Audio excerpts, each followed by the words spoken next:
भागवतांनी त्याचं कारण सांगताना या दोन प्रश्नाचं कारण भगवंतांनी दोन प्रश्न विचारले. आपण धर्मापासून च्युत होत नाही ना, आपलं धर्म पालन करताना काही अडचण येत नाही ना, आणि आपण संतुष्ट आहात ना? दोनच प्रश्न आहेत. भागवतांनी या दोन्ही प्रश्नाचं कारण सांगताना स्पष्ट सांगितलंय, संतुष्टो यर्हि वर्तेत ब्राह्मणो येन केनचित अहियमान स्वाधर्मा स ह्यस्याखिल कामधूक. भागवत बोलतं, जे काही मिळेल त्याच्यामध्ये ब्राह्मण जर संतुष्ट राहिला आणि आपल्या धर्मापासून जर तो बाजूला झाला नाही, तर त्याच्या अंतःकरणातला संतोषच त्याच्या जीवनातल्या सर्व कामना पूर्ण करत असतो. याच्याकरता धर्मभ्रष्ट झालेला मनुष्य कधीच संतुष्ट राहू शकत नाही. धर्म पालन करूनही बऱ्याच वेळेला संतुष्टी येत नाही.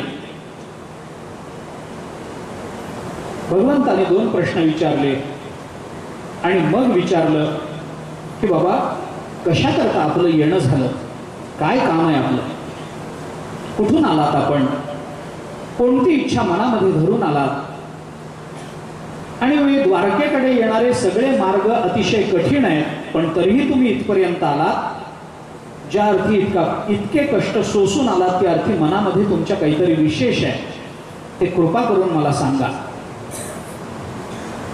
तेव्हा ब्राह्मणी त्या सुदैवाने भगवंताला रुक्मिणीच्या विवाहाविषयी काही सांगितलं. आणि रुक्मिणी मातेने काही लिहून भगवंताला दिलं होतं.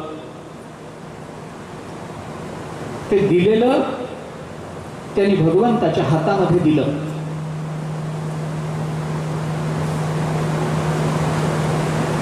भगवंतांनी हातात घेतलेलं पत्र वाचून ठेवून द्यायला पाहिजे होतं, पण भगवंतांनी सुदैवांनाच सांगितलं, काय लिहिलंय ते वाचा. रुक्मिणीने भगवंताला पाठवलेलं हे जे पत्र आहे, हे पत्र जगातलं पहिलं प्रेमपत्र आहे, ज्याला शुद्ध मराठीमध्ये लव्ह लेटर असं म्हणतात. भगवंताच्या बद्दल अंतःकरणामध्ये निर्माण झालेली प्रेमाची भावना रुक्मिणी मातेच्या लेखणीतून शब्दाच्या रूपानं प्रकट होते. हे रुक्मिणी मातेचं शब्दाविष्करण भगवंतांनी मनातल्या मनात न वाचता तिला सुदैवालाच सांगितलं की बाबा तुम्ही हे वाचा.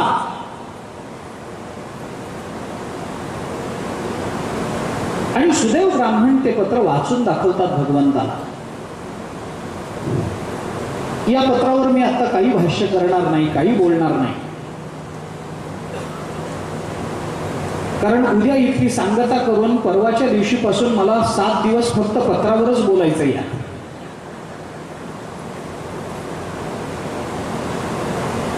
सुदैव ब्राह्मण वाचायला लागले. रुक्मिणीने त्या पत्रामध्ये असं लिहिलं होतं, श्रुत्वा गुणान् भुवन सुंदर शृण्वतां ते निर्विश्य कर्ण विवरैहि हरतोंग तापम रूपम दृश्याम दृश्यमताम अखिलार्थलाभम त्वय्यच्युता विशति चित्तम पत्र पम्मे कात्वा मुकुंद महती कुलशील रूप विद्यावयो द्रविणधामभिरात्मतुल्यम धीरा पतिं कुलवतीन वृणीत कन्या काले नरसिंह नरलोक मनोभिरामम. भगवंताला रुक्मिणी माता असं लिहिते, श्रुत्वा गुणान्, कोण? भुवन सुंदर, हे त्रिभुवनात सुंदर असणाऱ्या. ऐकणारा जेव्हा तुमचे गुण ऐकतो तेव्हा ते गुण कानातून प्रवेश करून त्याच्या हृदयामध्ये जातात आणि हृदयामध्ये प्रवेश करून त्याचे त्रिविध ताप दूर करतात. तुमचं रूप पाहणारे जे लोक आहेत, रूपम दृश्याम दृश्यमताम अखिलार्थलाभम, तुमचं रूप डोळे असणाऱ्या प्रत्येकाला, जे डोळे तुमच्या रूपाचं दर्शन करतात ते तुमचं रूप बघणाऱ्यांना सगळ्या पुरुषार्थाची प्राप्ती करून देतं.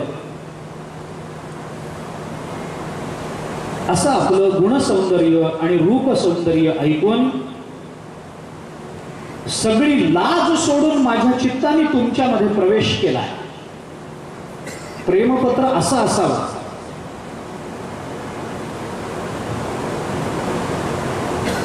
सगळ्यांमध्ये वाचलं तरी लाज वाटू नये.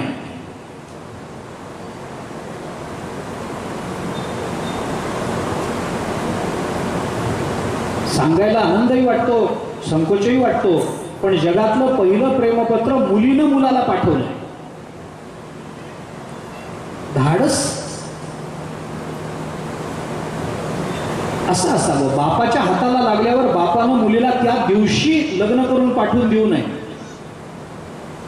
असं असावं प्रेमपत्र. रुक्मिणी माता म्हणते, माझ्या चित्ताने सगळी लाज सोडली, कारण मी कुली नाही. परपुरुषाशी मी बोलावं, त्याला पत्र पाठवावं, मला घेऊन जा म्हणून सांगावं, इतकी कुसंस्कारी मी नाही आहे. मी कुली नाही. लोक माझ्याकडे पाहताना, माझ्या कुळाकडे पाहताना, माझ्या वडिलांच्या चरित्राकडे पाहताना एका विशिष्ट आदरानं पाहतात, प्रेमाने पाहतात. आणि अशी सुसंस्कारित कुलीन असून सुद्धा मी समाजामध्ये लाज सोडायला नको, पण मी माझी लाज सोडून दिलेली आहे देवा. सगळा संकोच मी सोडून दिलाय. वयच्युता विशती चित्तम अपत्रपम मे, चित्तम अपत्रपम, माझ्या चित्ताने लाज सोडून दिलेली आहे. आणि त्वयच्युता विशती, हे अच्युता त्वयी विशती, तुमच्यामध्ये माझ्या चित्ताने प्रवेश केला. भगवान श्रीकृष्णाला रुक्मिणी मातेनं आतापर्यंत बघितलेलं नाही, फक्त ऐकून आहे. पण ऐकून असणारी रुक्मिणी माता सगळ्यात पहिल्यांदा देवाला काही म्हणत असेल तर भुवन सुंदर म्हणते. भगवान काळे, पण रुक्मिणी माता त्यांना सुंदर म्हणते. हे सौंदर्य फक्त ऐकून नाहीये. या श्लोकामध्ये सौंदर्य शास्त्राचा अतिशय सूक्ष्म विचार रुक्मिणी मातेने प्रकट केला. आज सौंदर्य शास्त्र शिकावं लागतं. विद्यापीठामध्ये स्वतंत्र विषय एस्थेटिक्स नावाचा, सौंदर्य शास्त्र शिकावं लागतं. रुक्मिणी मातेने सहज सांगितलंय आपल्याला सौंदर्य कसं असतं. श्रुत्वा गुणान आणि रूपम दृश्याम या दोन पदावरून रुक्मिणी माता सांगते की सौंदर्य दोन प्रकारचं असतं. एक गुणात्मक सौंदर्य असतं आणि एक रूपात्मक सौंदर्य असतं. सौंदर्य शास्त्राचे लोक सौंदर्याचं चिंतन करताना दोन पद्धतीने करतात, व्यक्तिनिष्ठ सौंदर्य आणि वस्तुनिष्ठ सौंदर्य. रुक्मिणी माता त्याच सौंदर्याचा विचार करताना गुणात्मक आणि रूपात्मक अशा दोन पद्धतीने सौंदर्याचा विचार करते. मी त्रिभुवनात तुम्ही सुंदर आहात असं म्हटलं, याचं कारण काय? रूपात्मक आणि गुणात्मक सौंदर्याची चिकित्सा करताना एक सामान्य नियम असा असतो सौंदर्य शास्त्रामध्ये की जो नंतर आपल्या व्यवहारातूनही आपल्या प्रकट होतो. गुणात्मक सौंदर्याच्या बाबतीत आणि रूपात्मक सौंदर्याच्या बाबतीत तुलना करायची झाली तर रूपात्मक सौंदर्याबरोबर तडजोड करायला माणसं तयार होतात, पण गुणात्मक सौंदर्याची कधीही तडजोड होत नसते. काही माणसं दिसायला सुंदर असतात आणि काही गुणांनी सुंदर असतात. दिसायला चांगले नसतात. इसाप नीती आपण वाचतो. हा इसाप दिसायला कधीही चांगला नव्हता. बुटका होता, ठेंगणा होता, काळा होता, कुरूप होता. पण त्याची बुद्धी बघितली तर गुणात्मक सौंदर्याला अंत नव्हता, इतका सुंदर होता. इसाप नीती आपण वाचतो. काय इसापचं चरित्र? अतिशय वाईट. गुलाम म्हणून विकला गेला अनेकांकडे. गुलामगिरी केली त्याने, गुलाम म्हणून विकला गेला. लोक त्याला कमीत कमी पैशामध्ये सुद्धा विकत घ्यायचे नाहीत. पण झांथस नावाचा एक सरदार गुलाम विकत घ्यायला म्हणून त्याने आपल्या दुसऱ्या नोकराला पाठवलं आणि त्या नोकरांनी याच्यावर उपकार करण्याकरता म्हणून कमीत कमी पैशामध्ये इसापला विकत घेतलं आणि झांथसच्या पदरी या इसापचं व्यक्तिमत्व बहरत गेलं. आणि नंतर या इसापने सगळ्या जगाला शिकवणारी नीती तयार केली. आज ती इसाप नीती नावानं प्रसिद्ध आहे. गुणसौंदर्य वेगळं असतं, रूपसौंदर्य वेगळं असतं. रूपाच्या सौंदर्यात तडजोड होते पण गुणाच्या सौंदर्यात तडजोड होत नाही. रूपसौंदर्याची तडजोड होते, हरकत नाही. थोडंसं कमी जास्त असलं तर चालेल. गोरी पान नाही, सावळी आहे, चालेल. मुलगा फार देखणा नाही, चालेल. रूपात्मक सौंदर्यात तडजोड आहे, गुणात्मक सौंदर्यात तडजोड नाही, चालत नाही. सगळं चांगलं आहे पण थोडं वाईट आहे, नाही, मग नकोच, नकोच. सगळं चांगलं असतं, एखादा गुण असतो तो दुर्गुण असतो, तो सगळ्या गुणांवर पाणी फिरवतो. एका माणसाने वर्तमानपत्रात जाहिरात दिली की मला सगळी कामं करणारा नोकर पाहिजे. त्याला हिशोब लिहिता आले पाहिजे, त्याला गाडी चालवता आली पाहिजे, त्याला स्वयंपाक करता आला पाहिजे, त्याला वाढता आलं पाहिजे, त्याला पूजा सांगता आली पाहिजे, त्याला मुलांना शाळेत सोडता आलं पाहिजे, मुलांना शिकवता आलं पाहिजे, माझ्याबरोबर ऑफिसमध्ये येता आलं पाहिजे, हिशोब चोख लिहिता आले पाहिजे, भाषा त्याची चांगली पाहिजे. जाहिरात दिली, पगार तो म्हणेल तेवढा पगार, 10,000, 15,000, 20,000, 50,000, वाटेल तेवढा पगार देईन, पण सर्व गुण संपन्न नोकर पाहिजे. आता सर्व गुण संपन्न नोकर मिळेल कुठे? काही लोक आले, काही जणांनी विचारलं आम्हाला येतं सगळं पण गाडी चालवता येत नाही, बा. काही जण म्हणाले गाडी चालवता येते पण हिशोब कळत नाही, बा. काही जण म्हणाले हिशोबही करता येतो, गाडी चालवता येते, मुलांना शिकवता येईल पण स्वयंपाक जमणार नाही, नको.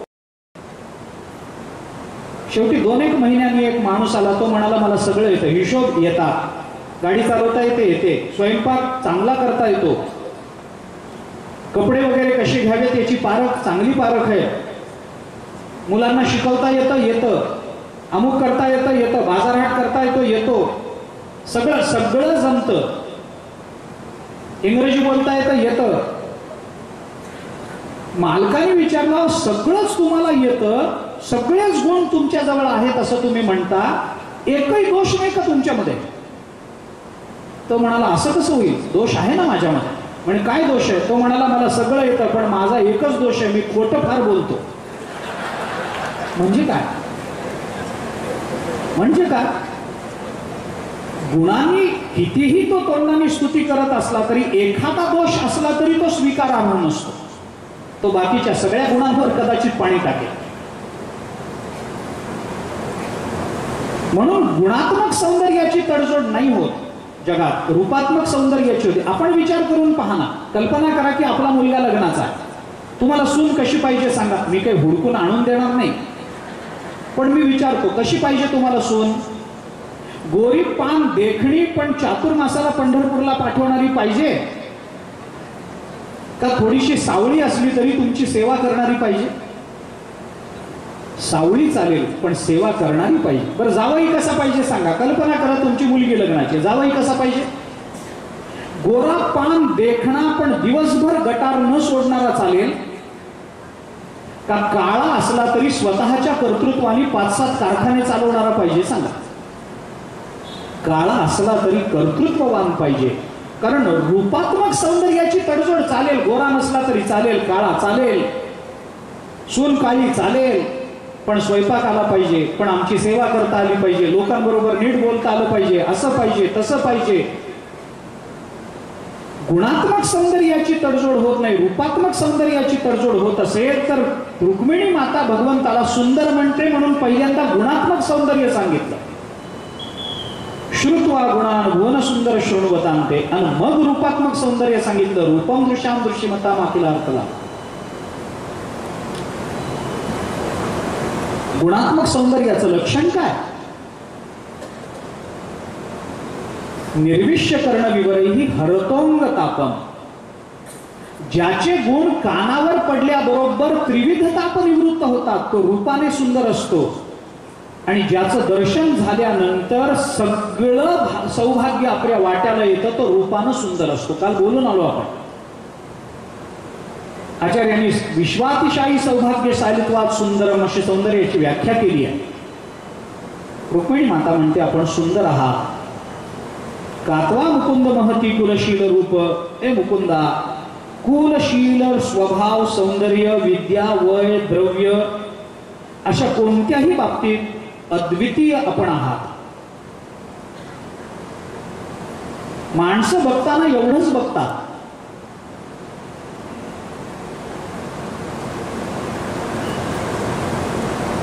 आई काय बघते, वडील काय बघतात, भावंड काय बघतात, नातेवाईक काय बघतात, प्रत्येकाचं बघणं वेगळं असतं.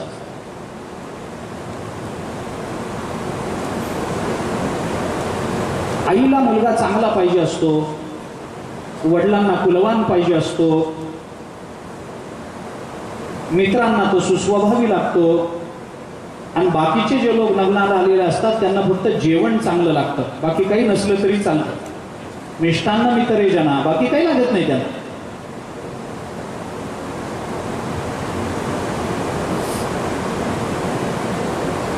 रुक्मिणी माता म्हणते, देवा या बाबतीत कोणीच आपली बरोबरी करू शकणार नाही. कुल शील रूप विद्या वय द्रविण धाम भिरात्म तुल्यम धीरा पतिम कुलवती न वृणीत कन्या काले नरसिंह लोक मनोभिरामम. या बाबतीत अद्वितीय असणाऱ्या आपल्या सारख्याला कोणती स्त्री पती म्हणून वरणार नाही, सांगा ना मला. कोणी स्त्री आपल्याला पती म्हणून वरू शकते? तन्मे भवान खलुव्रतः पतिरंग जाया.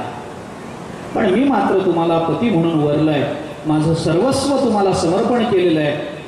आपण पत्नी म्हणून कृपा करून इथं येऊन माझा स्वीकार करा. मा वीर भाग मभिमर्शतु चैद्य आरात. फार गोड बोलली, धाडसानं बोलली रुक्मिणी माता.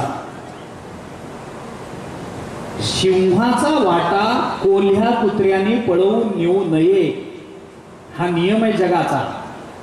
तसं मी तुमच्या करताच आहे. कोल्ह्या कुत्र्यांनी म्हणजे शिशुपालाने येऊन मला पळवून नेऊ नये अशी माझी इच्छा आहे. कृपा करा, लवकर या.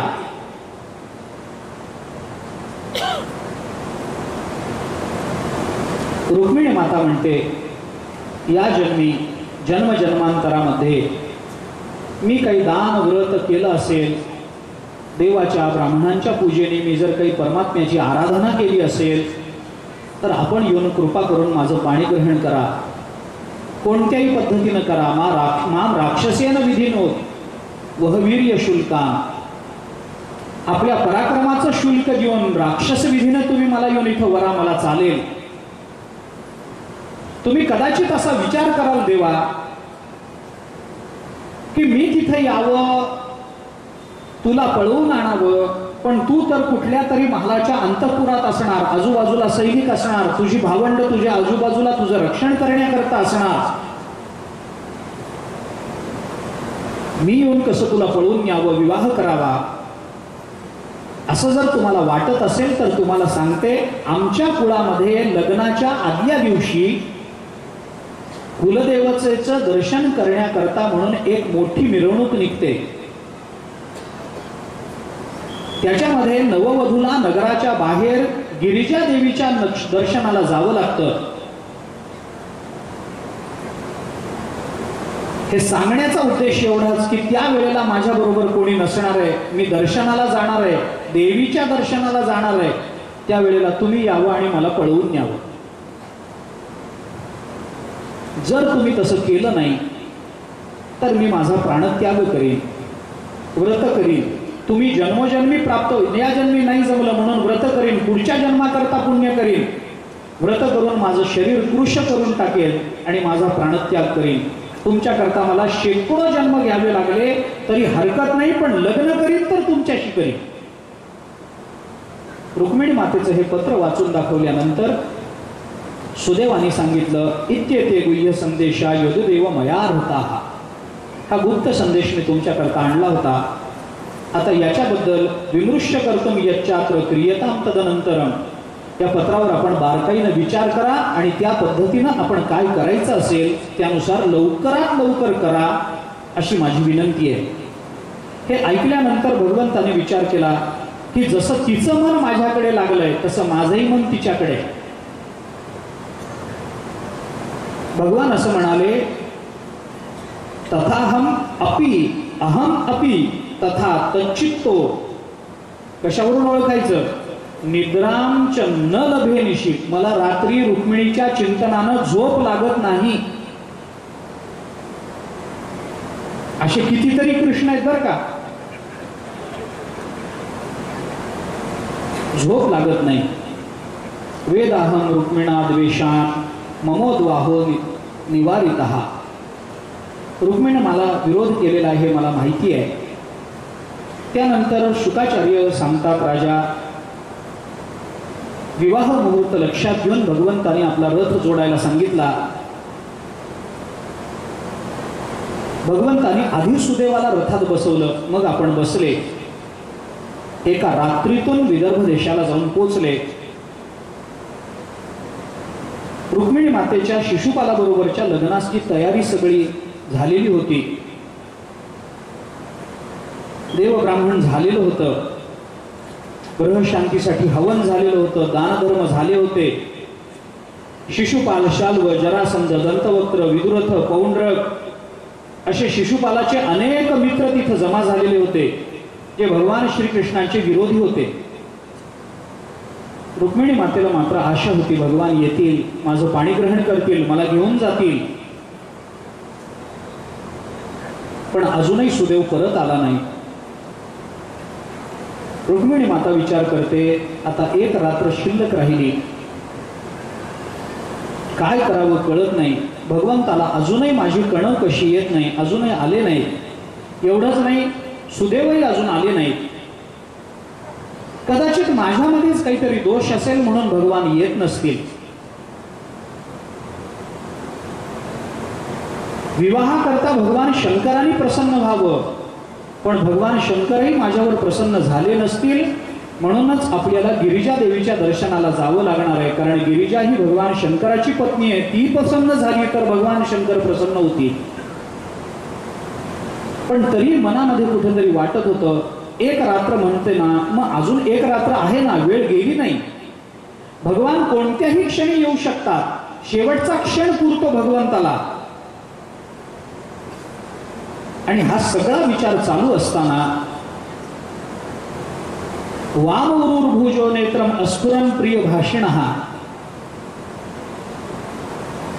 रुक्मिणी मातेची डावी मांडी, डावा हात, डावा डोळा फडफडायला लागले. हे शुभ संकेत मानले गेले. डावा बाहू स्फुरतो. ज्ञानोबांनी चिंतन केले गोपिकांचं.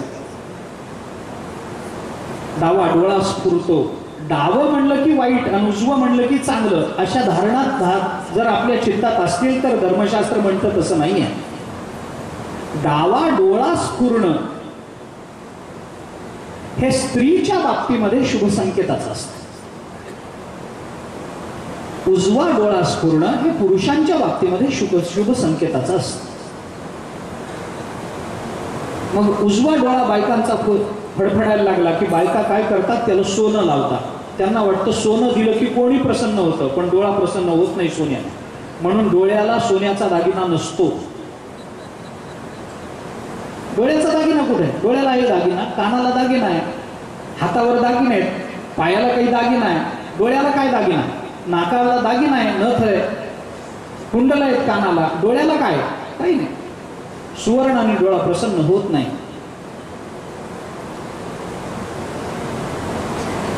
त्याची कारण मीमांसा करण्यात अजून अर्थ नाही.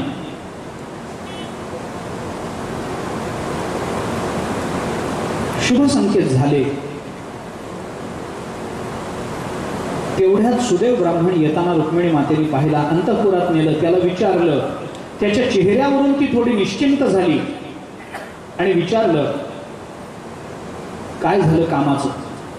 त्यांनी सांगितलं, भगवान श्रीकृष्ण इथं आले, मी त्यांच्याबरोबर चाललोय, कामाची सगळी सिद्धता झाली आणि तुम्हाला घेऊन जाण्याची प्रतिज्ञा त्यांनी केली आहे. रुक्मिणी मातेला आनंद वाटला. आता याला काय द्यावं? यांनी आपलं काम केलंय, आपला नवरा आपल्याला मिळवून दिला, भगवान श्रीकृष्णाची प्राप्ती करून दिली, त्याला काय द्यावं? रुक्मिणी मातेने विचार केला, बरं लग्नाचा काळ आहे, घर दागदागिन्याने भरलेलं आहे, रुक्मिणी माता राजाची मुलगी आहे, तिला दागिन्यांना कमी नाही, पण आपण सगळे दागिने दिले तरी याच्या उपकारातून उतराई होऊ शकणार नाही हे जाणून तिने फक्त सुदेवाला नमस्कार केला. ब्राह्मणांना एका नमस्कारातून सगळ्याची प्राप्ती होत असते. याचा अर्थ त्याला फक्त नमस्कार करून त्याला बोलवावं असं नाही, त्याला दक्षिणा दिलीच पाहिजे. हे रुक्मिणी मातेच्या बाबतीत चाललंय. सगळं देऊनही जेव्हा आपले अंतःकरण तृप्त होत नाही तेव्हा नमस्कार करावा. काहीच न देता नमस्कार करावा हे शास्त्र सांगत नाही. ब्राह्मणांनी आपलं काम केलं ना, मग त्याला कितीही दिलं तरी आपल्याला समाधान होत नाही अशी अवस्था असेल तरच नमस्कार आहे. एरवी त्याला काहीतरी दिलं पाहिजे. त्याचं कारण असं आहे, रुक्मिणी मातेने ब्राह्मणाला नमस्कार केला याचा सरळ अर्थ असा आहे, रुक्मिणी माता ही लक्ष्मी आहे. लक्ष्मीने ज्याला नमस्कार केला त्याला काय कमी पडेल.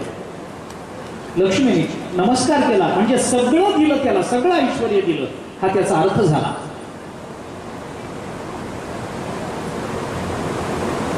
भगवान श्रीकृष्ण जिथं आल्याचं कळलं, भीष्मकाला आनंद झाला. आपल्या कन्येचा विवाह बघण्याकरता भगवान आले. भीष्मक राजा मंगल वाद्य घेऊन त्यांना सामोरा गेला, मधुपर्क केला, त्यांची पूजा केली, त्यांना राहण्याची व्यवस्था केली, मोठा सत्कार केला. भगवान श्रीकृष्ण आपल्या राज्यामध्ये आले हे कळल्यानंतर विदर्भ देशाच्या लोकांनी भगवान श्रीकृष्णांच्या दर्शनाकरता एकच गर्दी केली आणि त्यांचं दर्शन झाल्यानंतर विदर्भ देशातले सगळे लोक असं म्हणायला लागले, नाही हो, रुक्मिणीला हाच मिळाला पाहिजे. आपली रुक्मिणी इतकी सुंदर आहे ना, मग तिला हाच मिळाला पाहिजे. अहो पण तो रुक्मिणी राजा आहे ना, त्याचं मन नाही ना, काही उपयोग नाही. हे सांगण्याच्या मागे हेतू एवढाच आहे की राजाच्या मनात एक असेल आणि लोकमानस वेगळं असेल तर लोकमानसाचा विजय होत असतो, राजाच्या हट्टाचा विजय होत नसतो. लोकमानस काय म्हणतं याला महत्व आहे.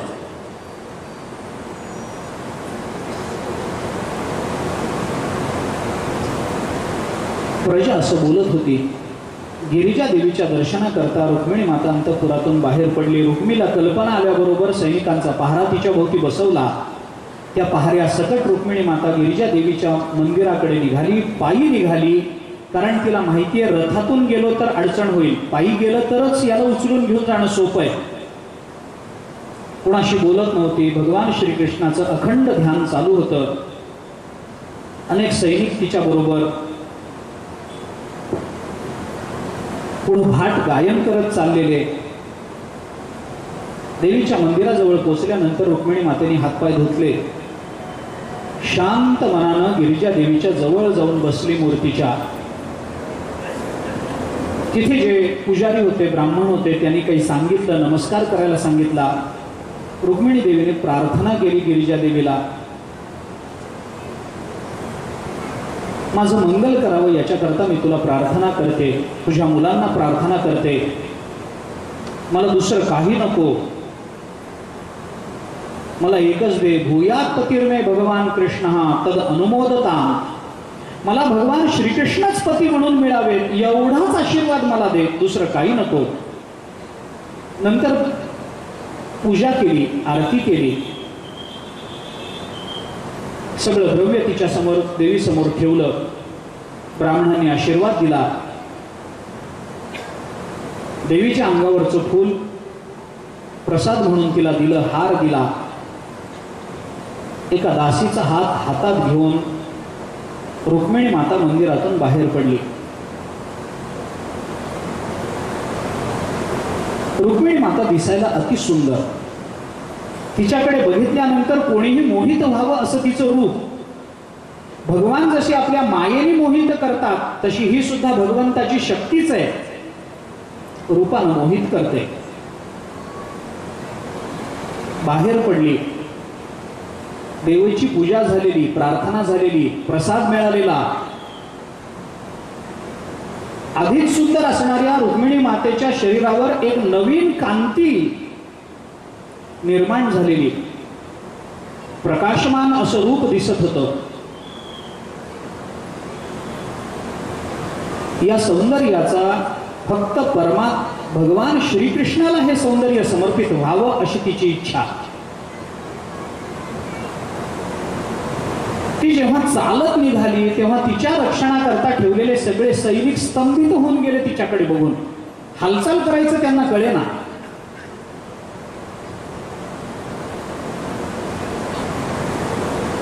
चेहऱ्यावर हास्य होतं.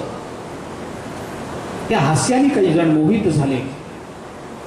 तिच्या संरक्षणाकरता शिशुपालाचे जे मित्र आले होते, तिच्या हास्यानं, तिच्या बघण्यानं, प्रसन्न मनानं, तिच्या चेहऱ्यावरची प्रसन्नता आणि तिचं हास्य बघून त्या राजांच्या हातातले धनुष्यबाण आणि आयुध कधी गळून पडली त्यांचं त्यांना कळलं नाही.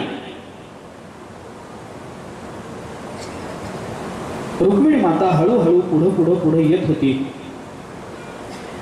अचानक एखादा लाजून ती कटाक्ष टाकायची त्या राजांकडे. त्या राजे तसेच स्तंभित होऊन जायचे.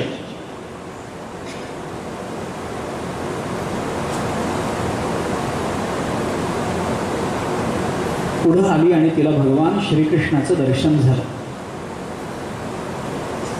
अंतःकरण आनंदानं भरून गेलं. हीच वेळ आहे. स्तंभित झालेले राजे, सैन्य तसंच उभं असताना आपल्या रथामध्ये चढणाऱ्या रुक्मिणी मातेला भगवान श्रीकृष्णाने सगळे बघत असताना आपल्या रथामध्ये बसवलं आणि तिथून नेलं. रुक्मिणी मातेला घेऊन गेले. सगळे बघताय डोळ्याने, पण कुणाला काय करावं हे सुचेना. रुक्मिणी मातेच्या सौंदर्यानं घायाळ झालेल्या त्या सैनिकांना आधीच काय करावं हे कळत नव्हतं. राजांना आपल्या हातातली शस्त्रास्त्र कधी गळून पडली हे कळत नव्हतं. पण भगवान श्रीकृष्ण आल्यावर त्यांनी आक्रमण करायला पाहिजे होतं, कारण त्याकरता त्यांना ठेवलं होतं. तर ते काही करू शकले नाहीत. याचं कारण इतकंच होतं की रुक्मिणी मातेचं सौंदर्य आणि त्याच्या बरोबरीनं भगवान श्रीकृष्णाचं सौंदर्य बघितल्याबरोबर ही सुंदर आहे का हा सुंदर आहे या दोलायमानतेमध्ये मन अडकलं. काही करण्याच्या आत तर भगवंतांनी उचलून नाही. कुणाला काही कळलं नाही.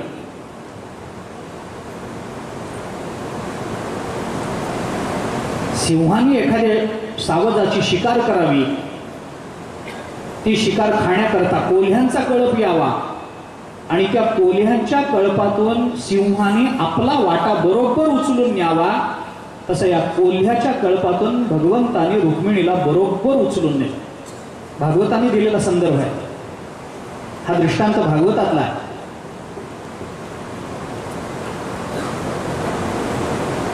त्यानंतर शिशुपालाचे जे सहकारी होते, राजे होते, रुक्मी होते, हे सगळे चिलखत वगैरे धारण करून भगवान श्रीकृष्णाचा पाठलाग करायला लागले. त्यानंतर बलराम दादांनी त्या सगळ्यांचा पराभव केला. भगवान श्रीकृष्णाने त्यांचा पराभव केला. त्यानंतर भगवान शुकाचार्य सांगतात, रुक्मिणीला वाईट वाटलं. आपल्या भावांनाच पराजित करून आपल्याला उचलून आणावं लागलं, हे बरं झालं नाही. हे करणं चांगलं नाही. भावांनी तिला खूप दोष दिला. बलराम दादांनी तिची समजूत काढली, तिचं समाधान केलं.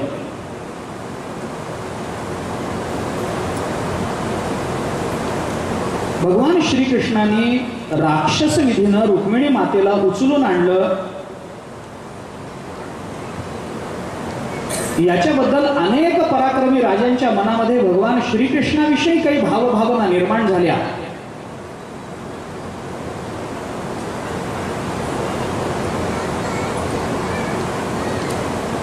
त्याच्यामुळे भगवान श्रीकृष्णांना अनेकांनी विरोध केला. पण बलराम दादांनी सगळ्याचं निराकरण कृती आणि विचार या दोन अंगांनी केलं. काही जणांना समजावून सांगून केलं, काही जणांना पराभूत करून केलं.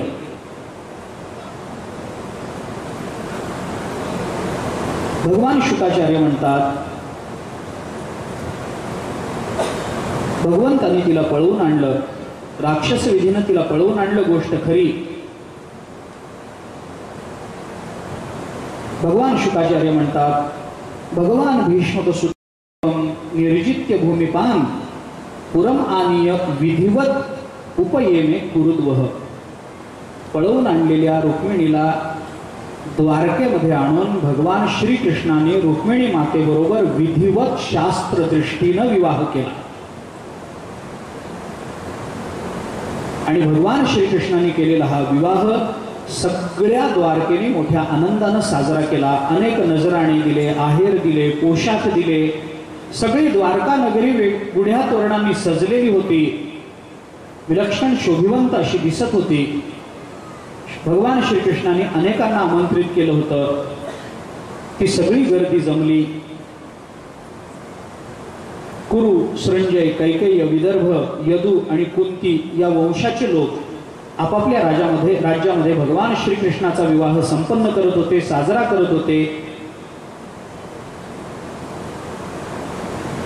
आणि भगवान शुकाचार्य त्याचा समारोप करताना सांगतात, द्वारकायामभूत राजन महामोदः पुरौकसां रुक्मिण्या रमयोपेतं दृष्ट्वा कृष्णं श्रियःपतिं.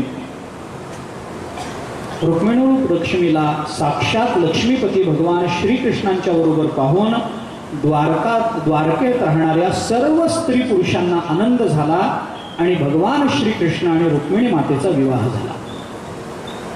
या विवाहामध्ये सगळ्यांना आनंद झाला. सगळ्यांनी तो विवाह संपन्न केला, साजरा केला. या विवाहानंतर भगवान श्रीकृष्णाच्या संबंधामध्ये प्रद्युम्नाचा जन्म झाला, शंबरासुराचा वध झाला. त्यानंतर भगवान श्रीकृष्णांचे अनेक विवाह झाले. स्यमंतकमण्याच्या संबंधातून सत्यभामा आणि जांबवती यांच्याबरोबर भगवंताचा विवाह झाला. अनेक विवाह भगवंतांनी केले. 16,108 लग्न केल्याचं वर्णन आहे. आमचे गुरुजी असं सांगत असत भागवतामध्ये की भगवान श्रीकृष्णांनी 16,108च लग्न का केली. 16,108, 108 ला काही महत्व आहे. 16,108च लग्न भगवंतांनी का केली, 108च का. आमचे गुरुजी म्हणत असत 9वी मिळाली नाही म्हणून, नाहीतर 109 केले असते. त्याला काहीच कमी नाही ना. कितीही विवाह केले असते तरी काही फरक पडला नसता. भौमासुराचा उद्धार केला. त्याच्या तुरुंगात राहणाऱ्या 16,100 या स्त्रियांबरोबर त्यांचा विवाह झाला. मुलगा झाला, सगळं झालं रुक्मिणीला. त्याच्यानंतर काही दिवसांनी एके दिवशी भगवान श्रीकृष्ण रुक्मिणी मातेच्याकडे जेवण करून पलंगावर पहुडलेले असताना रुक्मिणी मातेला असं म्हणाले, काय ग रुक्मिणी, इतके मोठमोठे योद्धे, इतके मोठमोठे पराक्रमी सौंदर्य संपन्न राजे तुझ्या मागे असताना, शिशुपालासारखा मोठा राजा तुझ्या मागे असताना माझ्यासारख्या गवळ्याबरोबर लग्न करायची दुर्बुद्धी तुला कुठून झाली ग. कशा करता हे केलं. हे काही तू बरं केलं नाहीस. त्यावेळेला काय तुझा विवेक झोपला होता काय, काय केलंस तू, हे बरोबर केलं नाहीस. मग भगवान श्रीकृष्ण रुक्मिणीला म्हणाले, अजूनही विचार कर. मुलगा झाल्यानंतर अजूनही विचार कर. भागवताने तर पुढेही म्हटले, कारण पुढच्याच अध्यायामध्ये अनिरुद्धाच्या विवाहामध्ये म्हणजे नातू झाला होता त्यावेळेला भगवान श्रीकृष्णाला. त्यावेळेला भगवान म्हणाले, आजी आजोबा एकमेकांबरोबर बोलताना जर आजोबांनी हे म्हटलं आजीला, काय माझ्याबरोबर लग्न केलंस, तर आजची आजी म्हणेल, खरंच आहे हो, काय बघितलं त्यावेळेला मी तुमच्याकडे, तुमच्यामध्ये म्हणून लग्न केलं. सगळं दुःख दुःख दुःख, काही सुख नाही. पण भगवान श्रीकृष्ण म्हणाले, अजूनही विचार कर, बघ, अजूनही तो शिशुपाल तुला हो म्हणेल. मोठमोठे माझ्यापेक्षा सुंदर मिळतील तुला, श्रीमंत मिळतील, तुझ्या सगळ्या इच्छा पूर्ण करणाऱ्या मिळतील. बघ, विचार कर. अजूनही दुसऱ्या बरोबर लग्न कर असं म्हणल्यानंतर नातू झालेल्या रुक्मिणी मातेचं शरीर थरथर थरथर कापायला लागलं. तिला भगवंताची चेष्टा कळाली नाही. तिला असं वाटलं की अरे झालं, आता काय करावं कळणार नाही आपल्याला. कदाचित विनोदामध्ये का असेल आपण हे आपल्याला सोडून जातील अशी भीती वाटली. रुक्मिणी माता एकदम भगवंताच्या वियोगाला आपण प्राप्त होऊ की काय म्हणून चक्कर येऊन पडल्याबरोबर भगवान धावले, तिला उचललं, हृदयाशी लावलं, तिला समजावून सांगितलं, अगं मी तुझी थट्टा केली, मी असं करणार नाही. त्याच्यानंतर अनिरुद्धाच्या विवाहामध्ये रुक्मी परत आला. त्या रुक्मीला मारलं. उषा आणि अनिरुद्धाचं मिलन करून दिलं. बाणासुराचं युद्ध झालं. बलराम दादा व्रजाकडे गेले. इथपर्यंतचा एक विचार आहे. दशमस्कंधाचा उत्तरार्ध आहे. पुढे पौंड्रक आणि काशीराजांचा उद्धार झाला. कौरव पांडवांच्या युद्धाचा विचार झाला आणि या सगळ्यामध्ये कौरव जे अन्यायानं वागले त्याच्यामुळे बलराम दादा कौरवांवर रागावले. सांबाचा विवाह झाला. मोठी कथा आहे. भगवंताचा गृहस्थाश्रम किती सुंदर होता याचं वर्णन नंतर भागवतांनी केलंय. या गृहस्थाश्रमामध्ये भगवंता काय काय वागले, कसे कसे वागले याचा विचार सामान्य माणसाने नाही, नारदांनी सांगितलाय. नारदांनी तो गृहस्थाश्रम बघितला आणि भगवंताचा गृहस्थाश्रम कसा होता याचं वर्णन केलंय. वर्णन ऐकण्यासारखं आहे म्हणून उद्या करणार आहे. अलौकिक असं गृहस्थाश्रम भगवान जगले.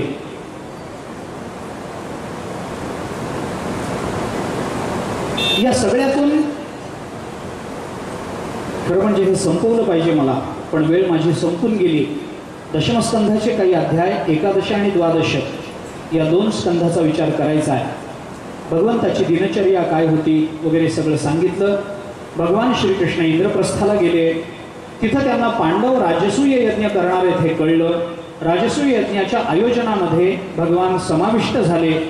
त्यानंतर त्या आयोजनामध्ये विघ्न येऊ नये याच्याकरता जरासंधाचा उद्धार केला पाहिजे म्हणून भीमाला पुढे करून जरासंधाचा उद्धार केला. त्यानंतर जरासंधाच्या कैदेत असणाऱ्या सगळ्या राजांना सोडवलं, त्यांना निरोप दिला. भगवान परत इंद्रप्रस्थाला परत आले. राजसूय यज्ञामध्ये कुणाची पूजा प्रथम करावी असा विषय निघाला. धर्मराज युधिष्ठिराच्या मनात होतं भगवान श्रीकृष्णाची पूजा करावी, पण त्या शिशुपालाने विरोध केला. त्या विरोधामध्ये शिशुपाल भगवंताला जे बोलले त्याच्यामध्ये शिशुपालाचे 100 अपराध भरले आणि भगवान श्रीकृष्णाने शिशुपालाचा उद्धार केला.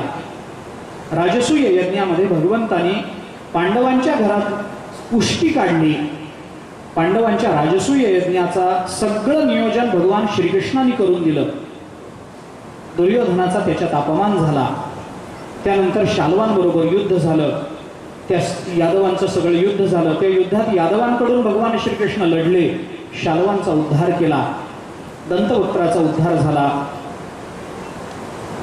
बलराम दादा जे या कौरव पांडवांच्या या ह्याला नको कंटाळून जे गेले होते त्याच्यामध्ये ते जे तीर्थयात्रेला गेले होते त्या तीर्थयात्रेमध्ये बलराम दादांकडून शौनकांना कथा सांगून कृतार्थ करणाऱ्या सूतांचा वध झाला.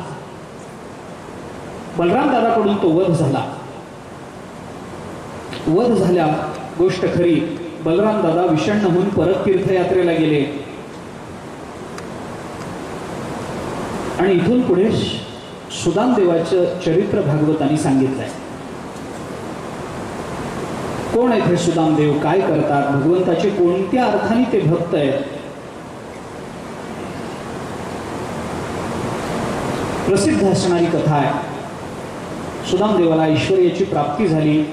ती कशी झाली, सुदामाचा भाव काय होता, सुदाम कसे गेले याचा थोडासा विस्तार आपण उद्याच्या चरित्रामध्ये उद्याच्या कथेमध्ये करू. आजच्या पुरते आपण इथे थांबू. वेळ आपली उलटून गेलेली आहे. कथा आपली थांबते आहे. उद्या पुन्हा एकदा आपल्या सर्वांच्या दर्शनाने कथेला प्रारंभ होईल.